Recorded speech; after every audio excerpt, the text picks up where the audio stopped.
ለልጆች ምሳቃ ወይም ደግሞ ቀለል ያለ ቁርስ አሳያቸዋለሁ። እንግዲህ እዚህ ጋር ድንቹን ቀደም ብዬ በደንብ አብስየዋለሁ። አሁን ላይ ገድገውና እፈጨዋለሁ ማለት ነው።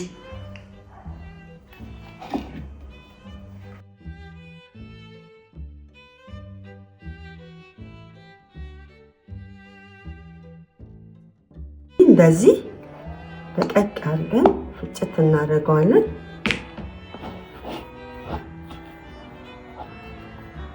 ትንሽ ውሃ፣ ጦስኝ፣ የተፈጨ ድንብላል፣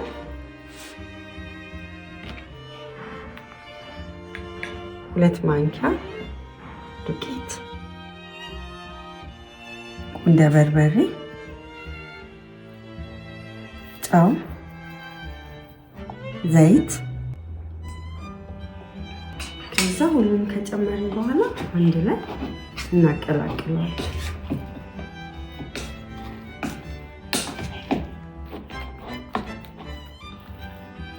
አሁን ማባያውን ደግሞ እሰራለሁ። እዚህ ጋር ቀይ ሽንኩርት፣ በቃ ቲማቲም የተፈጨ፣ የፈረንጅ ቃሪያ፣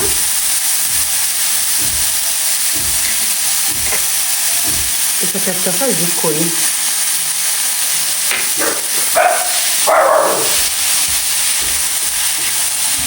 ነጭ ሽንኩርት፣ ቁንደ በርበሬ እና ጨው። ያው ብዙ ጊዜ ቁርስና ስናክ ያልቅብናል፣ ያንሰናል እና ይሄ አንዱ አማራጭ ይሆናል።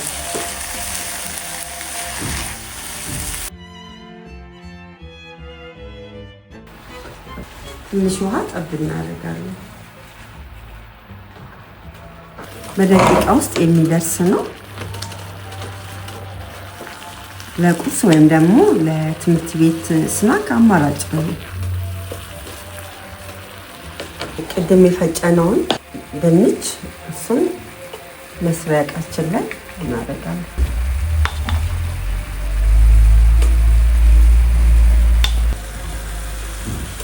ድንቹን ቀቅሎ እንደገና ደግሞ ስጋውን ከወዲሁ ሰርቶ ማባያውን ማዘጋጀት ይቻላል። ጠዋት ብዙ ጊዜ ሰዓት ስለማይኖር እነዛ የተዘጋጁትን ቶሎ ቶሎ ማድረግ ይቻላል። ወይም ደግሞ ማታ አዘጋጅቶ ማሳደር ይቻላል ሁሉንም።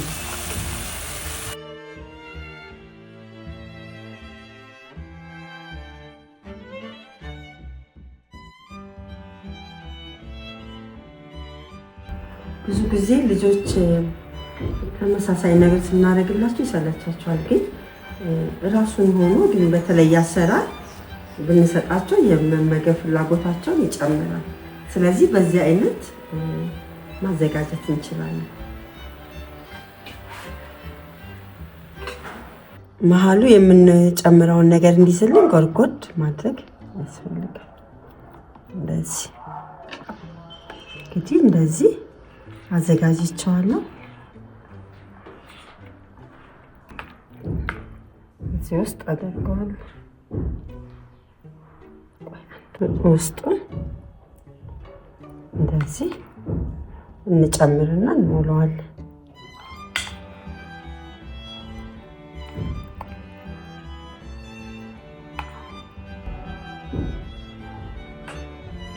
ካደረግን በኋላ መልሰን ድንቹን ከላይ እናደርግበታለን።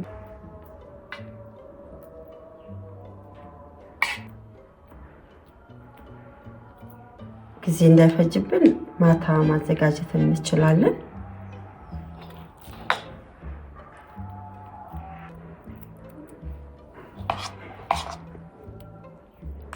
ለምሳሌ ድንች ብዙ ጊዜ እንደ ፍሬንች ፍራይስ ወይም ደግሞ ቀቅለን ነው የምንሰጣቸው። ግን በዚህ መልክ ብንሰጣቸው ወይም ደግሞ ብናስይዛቸው ደስ ብሏቸው ይመገባሉ።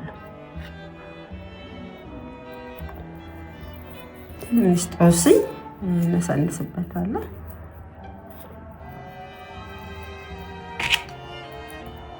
እንግዲህ እንዳያችሁት ተዘጋጅቷል። አሁን ኦቨን ውስጥ ከተዋለሁ። ትንሽ ደቂቃ ነው የሚፈልገው፣ ምክንያቱም ሁሉ ነገር በስሏል።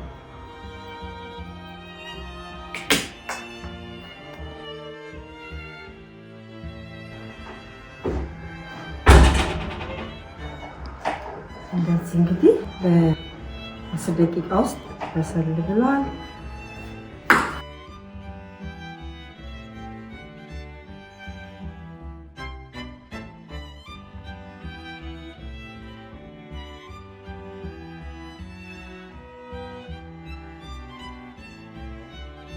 በድንች ቆንጆ ስናክ ለትምህርት ቤት ወይም ደግሞ ለቤት ቁርስ አዘጋጅቻለሁ። እንግዲህ በቀላሉ ጣፍጧቸው እንዲበሉ ይሆናሉ። ስለዚህ ማስያዝ እንችላለን።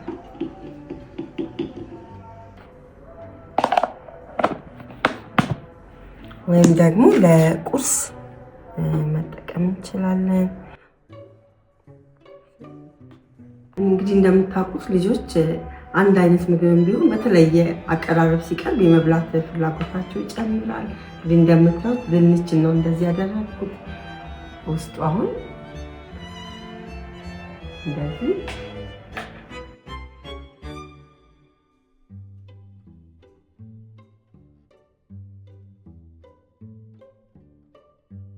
በዚህ መንገድ እንግዲህ ለልጆች ምሳቃ ለቁርስ ወይም ደግሞ ለስናክ ማዘጋጀት እንችላለን። በሚቀጥለው ደግሞ ሌላ ቆንጆ ለልጆች ምሳቃ የሚሆን ምግብ ይዤላችሁ ቀርባለሁ። እስከዛው ቻው።